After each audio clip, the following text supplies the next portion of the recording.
Hello everyone. ஒரு patient வந்து calcium supplement வேணும் அப்படின்றதுக்காக பாலை மட்டுமே அதிகமாக சாப்பிட்டுட்டு இருந்தாங்க. அதனால் அவங்களுக்கு ப்ளோட்டிங் இஷ்யூ, டைஜஷன் இஷ்யூ இந்த மாதிரி கம்ப்ளைண்ட்ஸ் வந்து ஃப்ரீக்வெண்ட்டாக வந்துட்டு இருந்தது.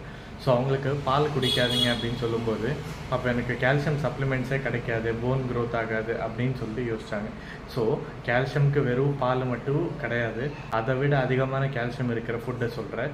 ஸோ முக்கியமாக வந்து ராகியில் இருக்குது, எள்ளில் இருக்குது, முருங்கைக்கீரை, கருவேப்பிலை, உளுத்தம் பருப்பு, கொள்ளு இந்த மாதிரி ஐட்டமில் வந்து நிறைய கால்சியம் இருக்குது. இது உங்களுடைய ஃபுட்டில் வந்து டே டு டே லைஃப்பில் ஆட் பண்ணிக்கோங்க.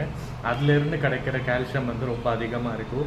வெறும் பாலில் மட்டும்தான் கால்சியம் கிடைக்குது அப்படின்ற ஒரு தாட் வந்து வச்சுக்க வேண்டாம். ஸோ பால் குடிக்கலாம், but limited 1 or 2 glass per day is fine. But அதுக்குன்னு சொல்லிட்டு 4-5 கிளாஸ் கால்சியம்காக வேணும், நான் காஃபி டீ குடிக்க மாட்டேன், வெறும் பால் தான் குடிப்பேன் அப்படின்னு சொல்லி குடிக்கிறது இட்ஸ் நாட் குட்.